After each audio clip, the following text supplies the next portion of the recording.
Can you all see that? Or anybody who happens to be looking at it, I should ask. I'm just going to get more specific. So persuasion, the science of language that gets your prospects to the state of mind necessary to accept your request to buy your product or service.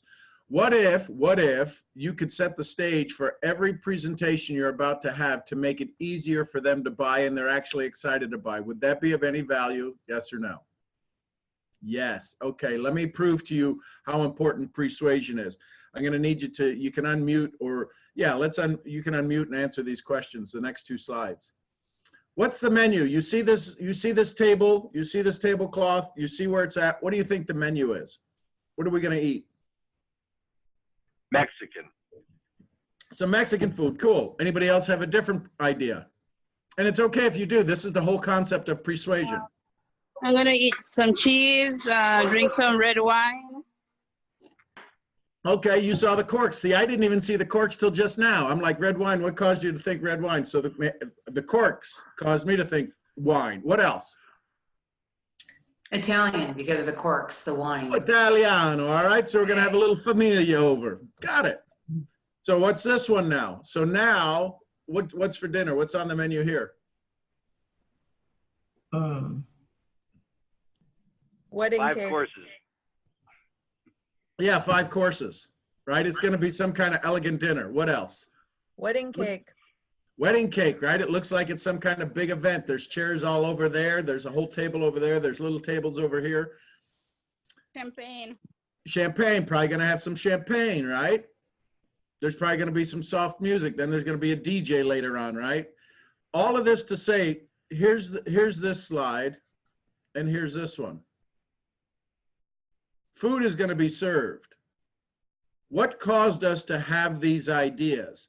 What was said before the meal? Do any of these show food? They do not. So if we sat down here and everybody had hot dogs, there better be a damn good reason. It could be a story, right? It's maybe how the bride and the groom met. They met over a hot dog at Coney Island. Right? It could be the 50th anniversary and everybody's going to get served hot dogs because everybody grew up on Coney Island hot dogs. You know what I'm saying? That's what persuasion is. Do your guests, do your prospects, the reason they're saying what they say is because they're probably seeing this, or they're seeing this and they're getting this, or they're seeing this and getting this, and it doesn't make sense. Is that y'all grabbing this? Is this all sinking in? This all happens. Now, imagine if we didn't even have the pictures. Imagine if you hear a banjo playing in the background. You're probably not going to be eating stuffed trout. I know maybe that's stereotypical. Oh, you wouldn't be surprised if you were eating barbecue, would you? You're walking up to a restaurant and you hear banjo playing. Oh, this is probably going to be a good barbecue place. So here's what happens. This is from the book, Robert Cialdini's book, Pre Suasion. It's about social psychology, social proof, establishing context versus content. They buy based on what they see before the appeal, before the request. Guys, ladies, please allow me, indulge me. But if you see a woman and they're dressed to the nines and you see the same woman like with their makeup off and they're in their bathrobe, probably look like 2 different women to us, don't they? Ladies, same thing. Here's the funny thing. Okay, y'all ready for this? We went to a Cirque du Soleil the other night, and it was Ama Luna, AMA Luna, and it was this island of women. So they were all dressed in their tights, and these are all women, Cirque du Soleil acrobats, right? So they're all like, you could bounce a quarter off them any place. But here was the funny thing. When the guys came out, the shipwrecked guys who came out and started doing what they do, and they took their shirts off, I leaned over to Michelle and I go, he must be sick. She goes, why? I go, he's got bumps all over him. But all of the girls went, ooh, and they were all looking at each other going, oh yeah, now you go, okay, bring us the meat, right? It was interesting to see this process. So it's based upon what they see and they interpret it based upon what the actual content is. So do you know the one question that could improve your conversion by 48%? If I could tell you if I could give you one question right now, would you want it? You got to type yes in the chat. I'm making you work now. And I'll give it to you because I want the rest of this to sink in for you. So 3 people want it, 4 people want it, 5 people want it, 6, 7. Okay, good. I'm getting the idea everybody wants it. Here's the thing. If you're in wellness, here's the question you might ask. Would people say you're a health-minded person? Would you consider yourself somebody who's focused on their health? That one question could convert 48% more of your prospects. Do you think would people, if I asked people about you, do you think they'd say you want to live a healthier life? Most people are going to answer what to that? Yes. There's somebody on here that sells a product or service that's about a personal development. Would you say the consumption of personal development is important to you? Would you say that listening to good content, people say you listen to more good content than bad content? What does that do? That sets them right up for the conversation. So here, let's move into it. The ability to set the listener up to receive the request and not letting the request be the decision-making content.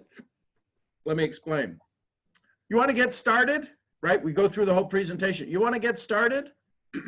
If that's the moment they make the decision, it's too late.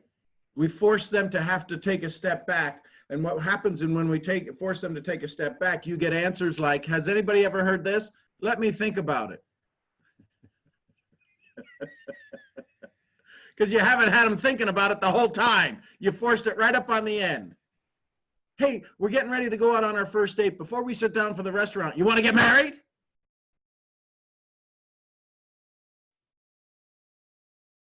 Now, we've heard about the ones that have actually gotten married within a week, and it's lasted 48 years. Most other, it's what stays in Vegas, stays in Vegas. Here's the triggers of influence. Do you understand all of these? Reciprocity, scarcity, authority, consensus, consignment, or commitment, consistency, friendship, and liking. These are things of influence. How many of those do you use? Do you know how to use them all in one sentence? These are the things I teach my students. These are the things I teach my clients. I'm going to give you as much as I can here and inside a Daily Awakening, but there's so much here that you can incorporate, but it takes some time. Let's move on. The top persuaders focus on what they do and say before the request, rather than at the request itself. There was a gentleman who sold fire sprinklers, and I sold estate planning seminars. I sold estate planning workshops. So I'd go to a workshop, I'd set an appointment, and I'd show up at their house.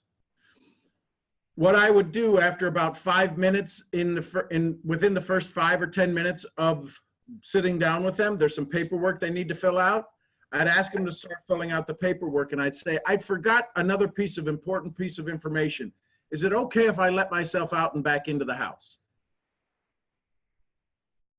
Is that anything special? No, but you know what it is, what made it special? Who do you let walk out of your house and back into your house without you opening the door? A friend. So instantly I gained friend relationship status. It allowed me to have more closes than most other of the salespeople. Oh, Sean, that really doesn't work. Think about it. Who do you let in and out of your house? There's people you know that are friends that still knock on your door. Then there's your friends who barge right in, right? And you pray you're not in your underwear. You know what I'm talking about, right? Pre Suasion is all about channeling your prospect's attention to a favorable aspects of your presentation or yourself. It's about keeping their focus. It's about keeping them plugged in, holding the attention of favorable aspects without any comparison to new information. Here's the challenge. How many of you, look at marketing. Look at marketing. It's all out there. When Sony does a comparison, don't they compare it to other Sony products? When Toyota's talking about their trucks, don't they have all of their trucks on the thing? They're not comparing whether they won the J.D. Power Award versus Ford. So there's things that you can do. If you understand the power of this sentence, you can understand how you present your products, right? You look at network marketing. Most chief marketing officers don't even understand this. Why do I know that? Because I was one once. I'm the sales guy. I was VP of sales of a $200 million network marketing company.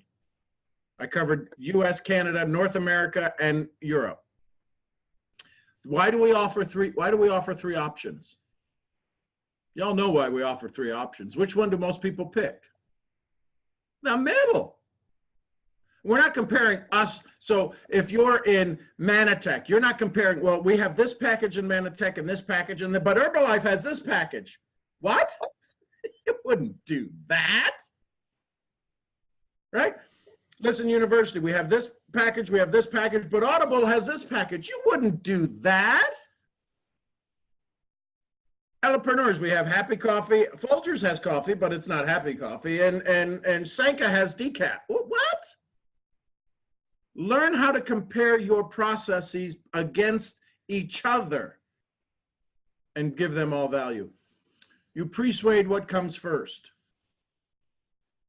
Right? How many of you have ever had a dinner party and you cleaned the house before people showed up? It's the only way my bride gets the house clean. We're having a party tomorrow. Oh, crap. But we all know that because you want people to walk in and you want their first impression to be you have a clean house. Has nothing to do with the party, and nobody's going to say anything because that's your house is supposed to be clean.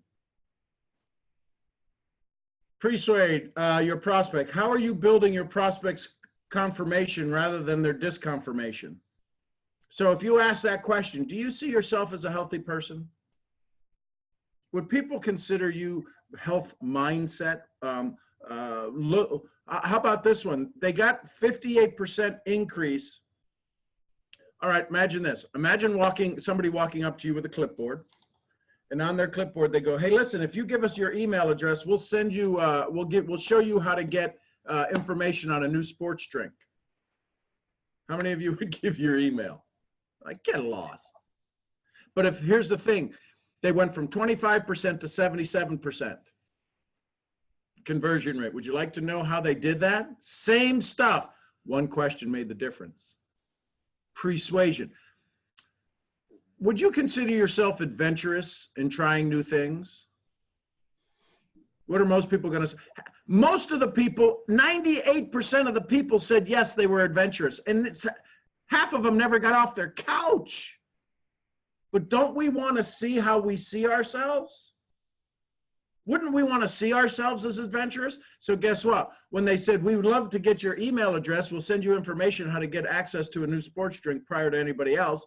Same sentence they used in the last one, they went to 70% conversion. What are you setting your clients up? Here's what most people in network marketing set their clients up for. Do you make as much money as you like? Hell no. Which means, so now if I don't make enough money, do you get this? When you ask them for the product, what's going to be the objection? I ain't got no money. Do you have as much time freedom as you like? No, I don't. I can't get started. Why? I ain't got no time. You realize you just walked them down the path and then you're the one pissed off because they didn't say yes? You set them up for that.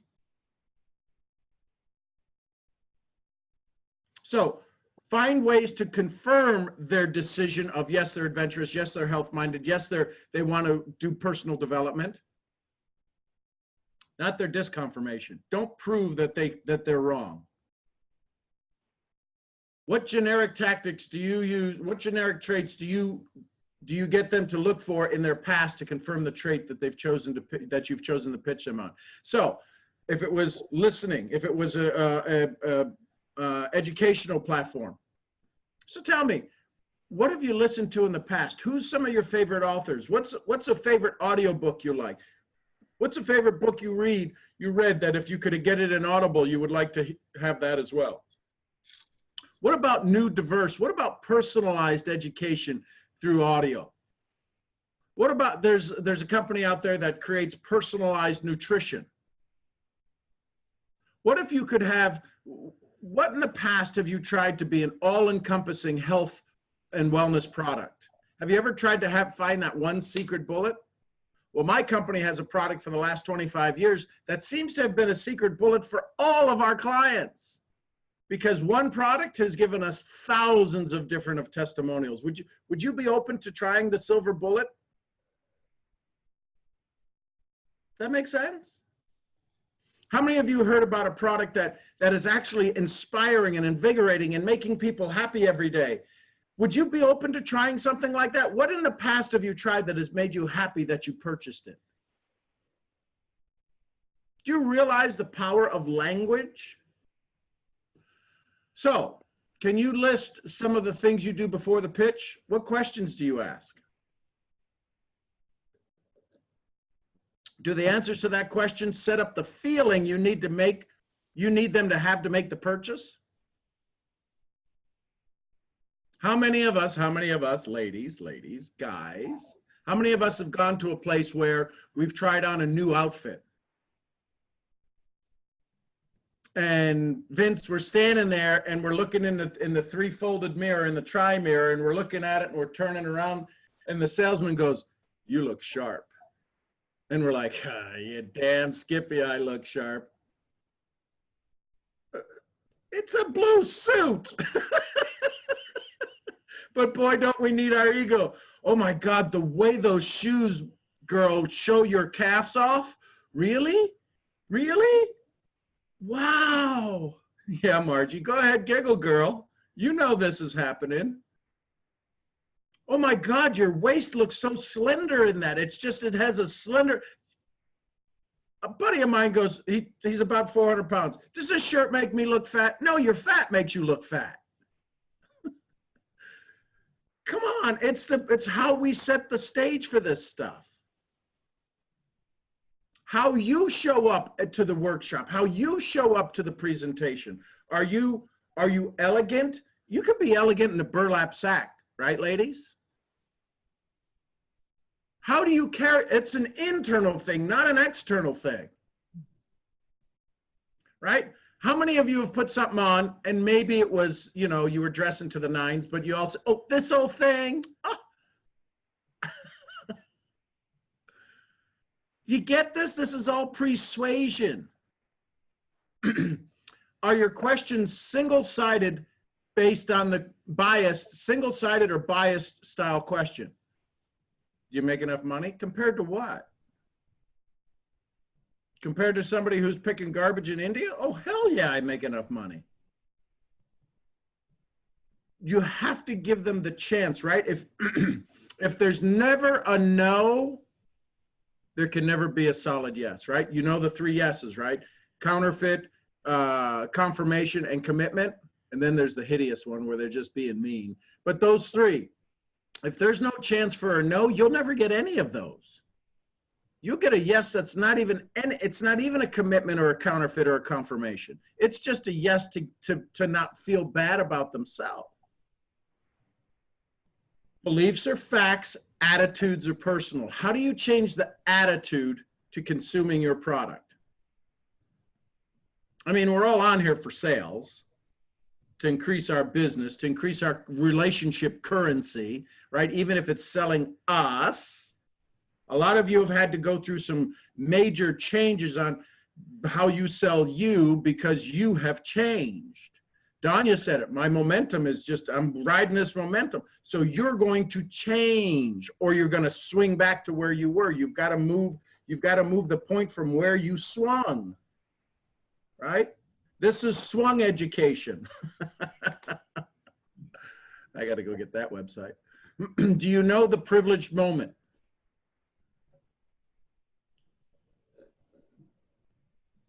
Do you know what a privileged moment is? It's that moment you get them in agreement. Would people say that you're more health-minded than sick-minded? Oh, heck yeah, privileged moment. you've gotten beyond the marketing presentation. You've gotten beyond the velvet rope and you've gotten into their psyche. Do you know what to do with that moment? Here's some requirements. Understanding channeled attention. If you've ever had a child, you understand what it's like to get their attention and channel it and focus it. What do we do with it? Right? Here's an ice cream. Oh. Don't we have some freedom when we get their channeled attention? Here's an iPad. Go watch Barney or whatever it is, of the Einsteins. What can you do to get their channeled attention? It's how we overestimate anything that draws our attention. So if I tell you these shoes make your calves look good, all of a sudden you're like, oh my God, these shoes are like the bomb. Your calves probably looked hot before that. But it's always when we focus our attention on something. Are you telling them what to think, or what they should think about? This is huge. Are you telling them they don't make enough money, or are you telling them to think about how they can make more money? What do you have your conversation? What do you have them focused on? Are you telling them that their coffee's no good, or that there's a coffee that they could switch SKUs, they could switch products and have a happy coffee? Are you teaching them to think about when they listen to content, is it customized for them, or is it just what everybody else is listening to? Are you teaching them when they listen to content that there's ways to learn how to implement that content as well, versus just you on your own, getting an Audible and you're on your own, figure it out, find a group somewhere? This making sense? Understanding the value of exclusive comparison. We talked about this. Only compare it to stuff inside of your thing. So we have a product that helps you sleep, and we have a product that helps wake you up. Which one of those would you like more of? We have a product that does this, this, and this. We have this package, this pack. Network marketing has gotten good at that, but very few people have ever been trained on the exclusive comparison probabilities. When you go to purchase a product, are you satisfied with purchasing the product in the middle? Not the least of expense and not the most expense? Does the middle make you feel comfortable? No, I like the high end. Then let me explain to you our low end, our middle, and our high end products. And let me share with you the comparisons. And would it be okay if you made the choice that made the most sense for you?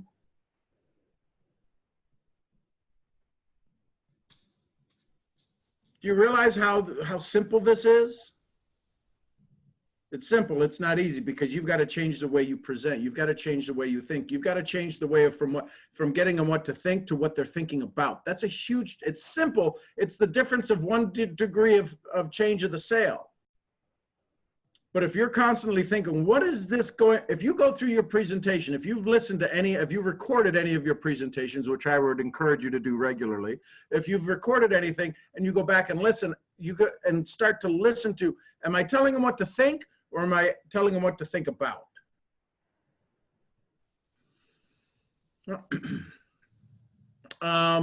Questions do you consider yourself a consumer of personal development? Well, yes, I do. Oh, well, great. Then you need to get this, consume this. Would people say you're someone that is health conscious? Now, again, these slides are in Daily Awakening. So you can copy these down if you want, but you can also go in and print off the PDF file. Would you consider yourself someone who believes a mentor saves people time and money?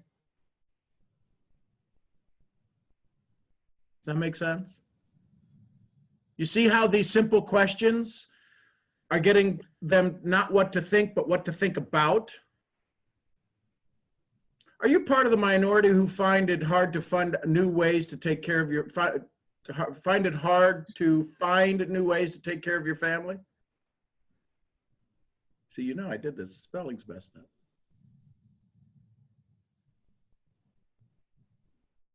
Part of the minority. What do most people think they are? They're in a minority. Who work hard to find new ways to take care of their family. Who do you think you would be talking to this? Who do you think you would be saying this question to? The dad or the mom? The mom. God, yes, I do. You know what? Then you can do the feel, felt, found. I feel the same way here. I felt the same way. Here's what I found.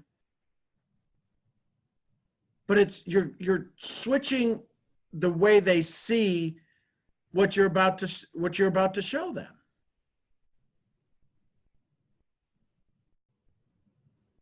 Critical voice. Here's what I will. It's kind of like neuro NLP. They say you got to use it for good. You have to use it for good. You can't use it. You can't use it to go take over the world. Because this is what dictators do. They use the same philosophy.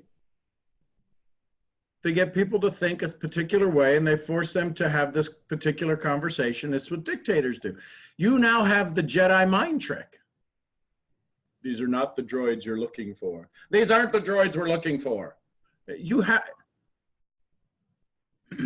How many opportunities we've missed because we've been getting them to think about something and not a way to think about something. There's a huge difference between those two, isn't there?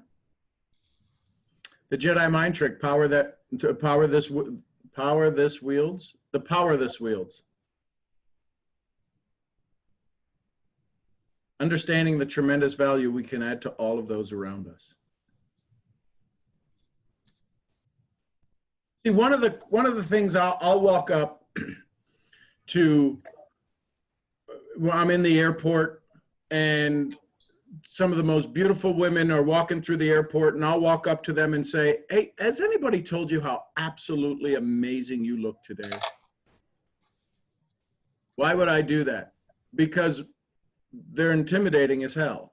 You know, when you're dressed to the nines, people usually tend to, unless they're your friends, they usually, because like, oh, dang, right?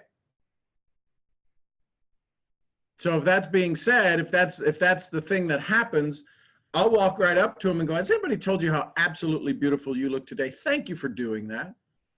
A buddy of mine, we were in Boston, and we were at a mechanical seal training seminar for API. See, I have a whole nother life most people don't know about. And he was from Australia. I think I talked about him once. And I was just being me, and that was from the day we arrived to the cocktail party that night, and then class started the next morning. We're all sitting at breakfast, and I threw some things out at him, and he threw a zinger across the table at me that was supposed to like take my legs out, like he wanted to put me in my place. And I just looked at him and I went, ooh, I'm gonna like you. You are awesome. He's like, what the frick? He goes, I just threw my best bomb at you, and you took it and you ate it. He goes, that was supposed to make you feel bad. I go, I know, I like that. We're gonna have some fun. So we would hang out at the airport when we would fly. We would schedule our trips out. We did this for like 4 weeks in a row. And we would just go up to the most beautiful women in the airport and say, amazing, and just thank you for being you. And we'd have the one time we had lunch, we had 14 of the most gorgeous women in the airport sitting at our table. People were coming over asking if we were movie producers or if we were this. None of these women had ever met each other, and they were happy to having lunch with each other. How many people that we think are just absolutely amazing, what if we just told them they were absolutely amazing? So here's my next question for you. So these are the things I go through with my students. Do you understand all of this stuff? Instant influence, become a trusted person, confirmation bias, social influencing, the importance of intention, agenda setting. Do you know how through dialogue to create agenda setting? Focus without comparison. Focus is casual. What that means is that we focus on all of a sudden becomes something easily enough to talk about. Right? Principle Kaizen, we know that one. Body language, dealing with the forced confession. How many times have people signed up in your business? How many times have people signed up in your business and they went into the witness protection program after the first month? We've created the forced confession. We beat it out of them. Get started, get started, get started. All right, I'll get started if that'll get you away from me. Highly threatening versus mildly intimidating. Which works better? Highly threatening. See, sometimes we play in this timid world. We play in this mildly offensive world. We need to get more intimidating, highly intimidating. But here's the difference. You can be highly intimidating and highly threatening as long as you provide what? The solution. Oh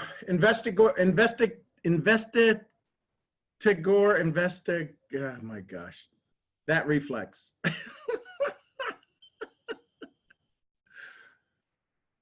Why anything new confuses a prospect's attention.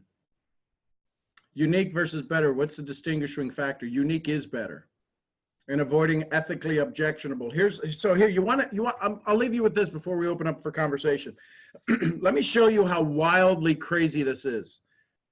If I ask you to draw a long line, take a sheet of paper, right? And based upon the borders of the sheet of paper, I ask you to draw a long line on that sheet of paper. Okay, you ready for this? And I ask another group to draw a short line on that piece of paper.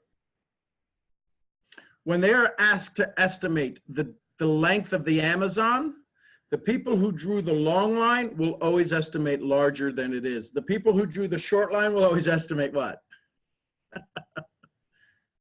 This is science. Where I talk about ethically objectionable conversation, I can make, you see this pen? That's a little Expo pen, right? Dry erase. What do you think this pen costs? $2?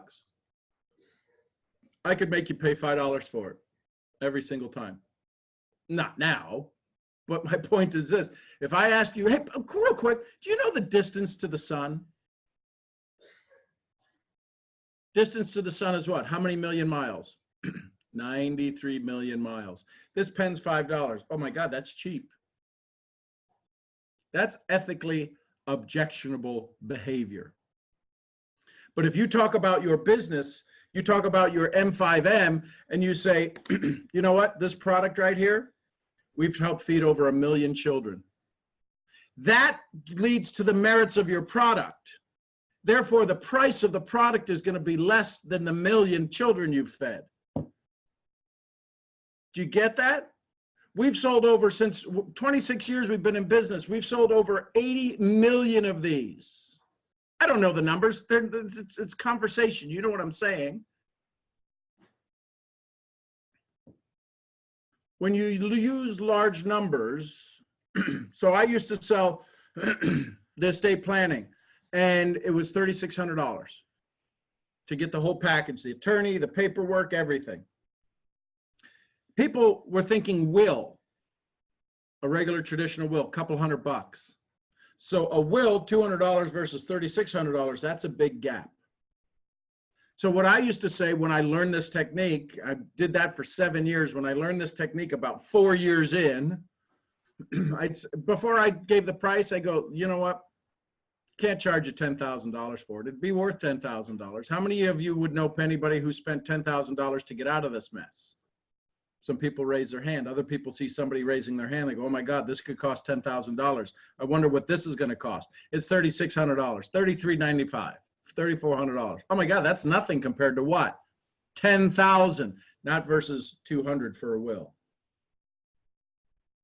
You get this? How to position your product. You're telling the truth. You're not lying. You're stating facts, but you're relating it to facts in your leverage, in your favor versus not in your favor.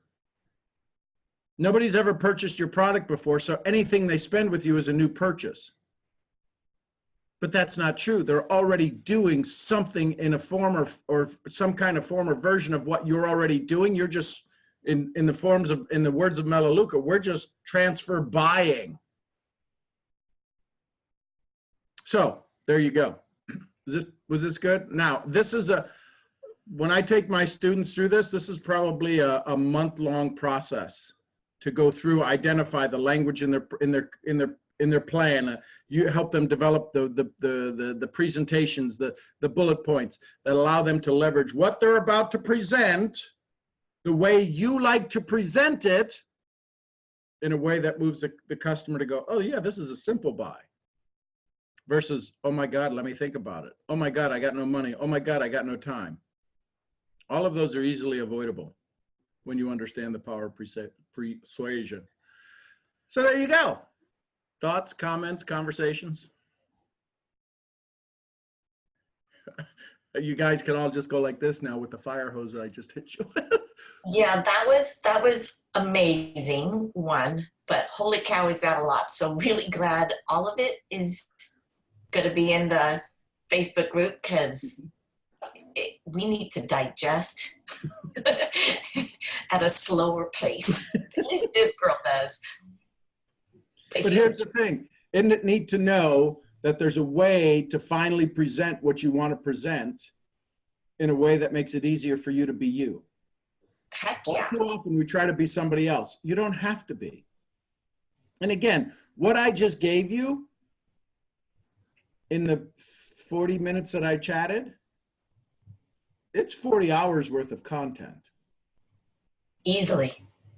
So this is why, again, my students, this is what we go through on in detail, because when you get this, the rest of it doesn't matter. And once you get this, it doesn't matter what you're talking about.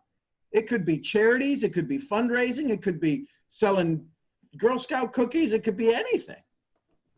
I think for all of us, it's the missing link. Yep. Huge. What else has popped into your heads?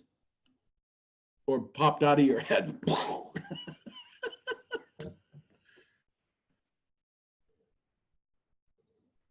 Sorry, I'm still sitting here in tornado brain.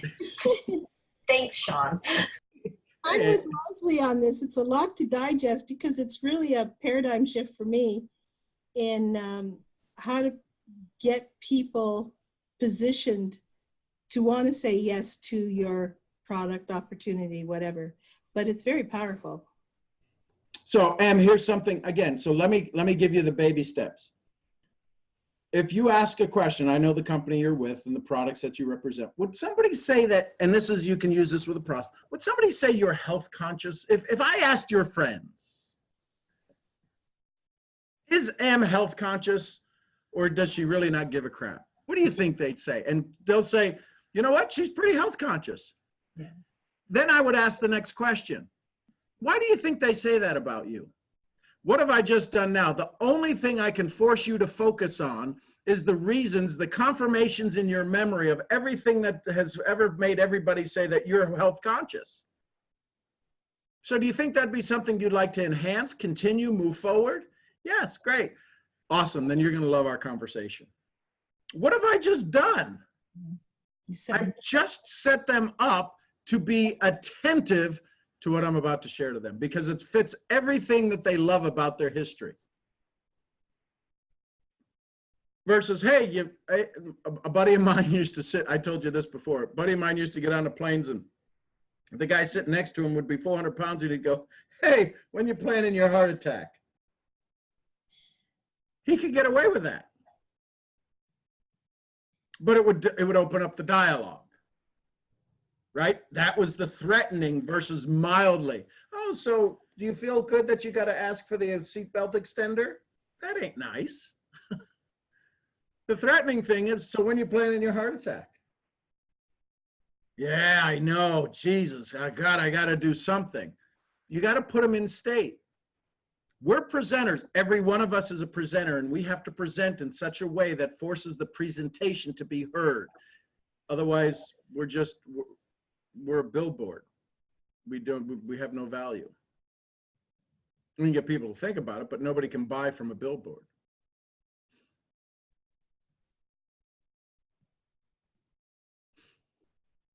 Sure, absolutely. That could be set with the appointment. Sure. Have you ever been on an appointment that you spent 20 minutes and it was the best 20 minutes? It doesn't happen often, but have you ever had an appointment that you spent 20 minutes and it was some of the best 20 minutes you ever spent? Yep, great. This would be one of those.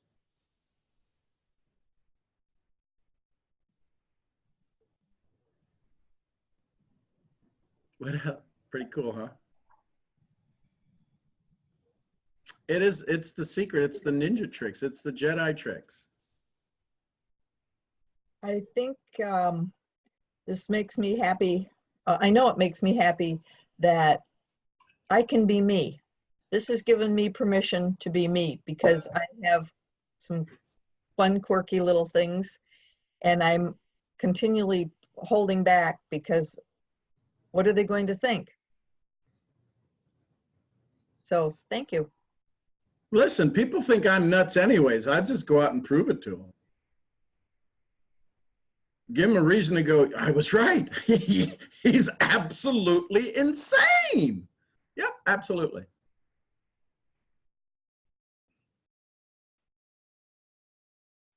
What else is showing up for y'all?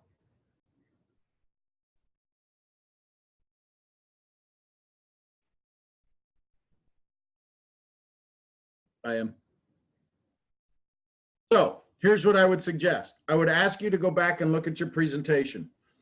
Go back and think about your product. What things do you have? What conversations do you have? What products, what's the results you have that you can get them thinking about moving towards that result? If it's energy, let me ask you, would people say that you have a little bit more energy than most or a lot more energy than most?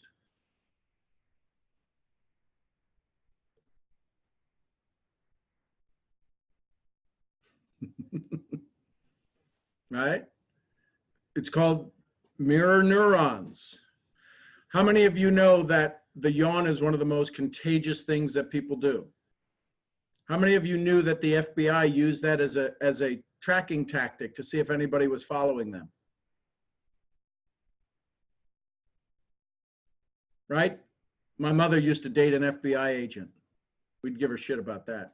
But that's, but he used to say that a yawn, they would sit there at the table and they would yawn and they would see how many people would yawn around them. Then they follow, okay. Because if you can only, if you're not yawning, you're yawning because you're looking at somebody. It's mirror neurons. Same thing when you show up. Do you show up with a smile? When you're talking on the phone, do you have a smile on your face? Can you hear the difference between this and then hear the difference between this? It's said with the same enthusiasm, but with a smile, it changes the way the sound leaves that cake hole. What are you persuading people to hear, to feel, to have a conversation about? Oh my God, I get so nervous when I got to present. Well, then go climb back in your box, because all you're going to do is make them nervous, right? How many of us have ever heard the phrase, well, dogs smell fear? Get comfortable with yourself. If you're a nut, be a nut. If you're straight-laced and you like your top button, then go with that. Let them see you, because at least they'll get to see you. And what are you trying to persuade them to do? What are you trying to be persuasive about? Don't you want them in your business? Don't you want to bring them value? Don't you want them to receive value? Are you somebody that when you make a purchase, you like to get a lot more in return than what you paid for it? Well, yes, then you're going to love this conversation.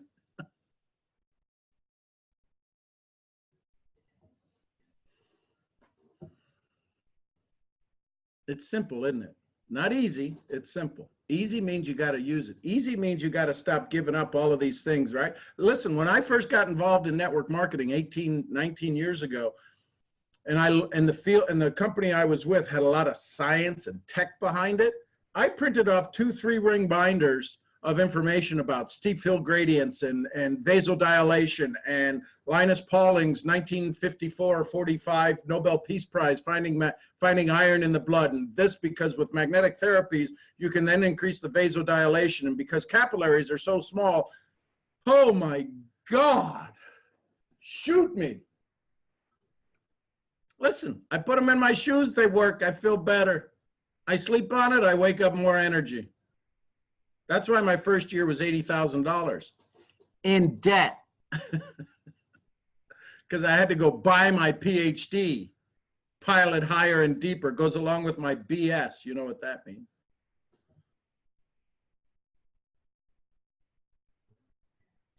Or in the words of Denny Robinson, she has a PhD, public high school diploma. You all good? Lots of stuff, right? And that's just 40, well, it's now an hour, but that's just not even the tip of the iceberg. That's the snowflake on the tip of the iceberg. It does not have to be difficult when you understand the ninja capabilities you have based on science, not somebody's script, not somebody's program on goal setting.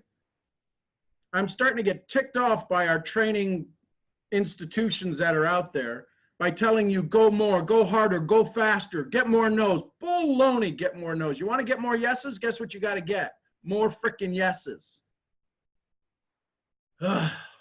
And they drive us down this path and they go, well, you got to learn this and you just got to go, you got to go show it 10 times. How many times did you show the program? What does it matter how many times you show the program? Is that what you get paid for, to show the program? No, you get paid to enroll people. And you're not enrolling them in your company, you're enrolling them in their dreams. Why not talk about that? Why? Because we've never been taught to talk about that. Most people can't tell you their why, let alone not even their why not. So therefore we get all excited and all enthusiastic that actually somebody said yes. Are you freaking kidding me? Why wouldn't they say yes? You're excited because they said yes to you. Because if people are saying yes and enrolling in other places, they're still saying yes to it's the same product. Why are they saying yes to them and not yes to you? Because it's you. It's me. We've got to work through that by not making it about me, about us and our nervousness. We ask conversations that allow them to feel comfortable for the first time in an interview. Who likes to be interviewed about their failures? So tell me what you've done in the past that's created success. Nothing. I worked 3 jobs. Next. Well, what have you done to work on your health? I'm 400 pounds. Nothing. Next. Well, what have you done to increase your personal development? Nothing. I got no money. Next. What if it was okay if you helped them through their pain? What if it was a safe place, just like this community is? We come here and we have conversations about things that are not normal conversations. We're all abnormal. Why? Because we want to make a bigger difference. We want to make a bigger impact. We want to leave a legacy that lasts longer than us. What else before we wrap? This is my wheelhouse. Welcome to the inner circle. Welcome to the, what was that thing? Mad Max, the cage. What was that thing? Because you get it, you come into this world about talking about science and the way every word has a vibration and every word creates a result and every word gets interpreted. This BS about, well, just go say this script. Are you kidding me? There is no script for love. We can have language that allows us to get better at it, but we've got to internalize this stuff. We have to drink it in. We have to realize how amazing we are. We have to realize how amazing the gift they get of us. You get me. Listen, I will tell you, you get me in these calls. In the words of Jim Rohn. When we finish here today, a little bit of me goes with you. But the thing I love most is that a little bit of you goes along with me. That's what we get when we're together. We get each other. And when you realize, who is that? Go ahead, Rob. One of my favorite quotes is, I am a part of all that I've met. And that includes all of you. How cool is that? Who still remembers, who just had the umpire's mask flash in your eyes? All right? Something he did in just a little bit. 1 second, 30 seconds it was on, 2 minutes it was on. Leaves a lasting impression. And who doesn't love the Corky sitting next to him? Or whoever that is. He's hiding now. Doesn't it look like they're hiding? Nope, I not hide. Y'all good with this? What I would encourage you, again, because there's a core group who shows up on these calls, but there's 68 people in the group. Go in and under the, either when the Zoom goes up, or just put what you learned, what you like from today's conversation. Not for how it makes you good. This is again about the power of persuasion. When you type what you learned, what you like, you help set other people up so they can learn and they like. How many people do you think are in this community who won't show up here because they're afraid to show up here, because we're all kind of like, we're like all of the cheerleader girls? Like, well, I ain't getting on that call for shit. They're like, they've been hanging out together. They're like this own little clique. There you go. And Charlie, let's talk today so we can get your slides up, brother. Love you all. I appreciate you all. Thanks for letting me do what I love to do. Because it's like, yeah, you got to really twist this out of me. All right, I appreciate each and every one of you. Go right inside of Daily Awakening, what you learn, what you like. Go outside on your own page and talk about the community if you want. Let's kind of create the velvet rope of marketing. Get good at creating dialogue in your posts that cause people to go, what the hell are you doing? Right? Practice here. Practice using this. It's something different than your business. It might be more intriguing to people saying, just got off our mentorship call this morning and oh my God, these are the 3 things that I learned. People are like, you're on a mentorship call in the morning? What are you doing? There you go. Love you tons. I'll see you where? At the next event. Till then, bye for now, everybody. Love you tons.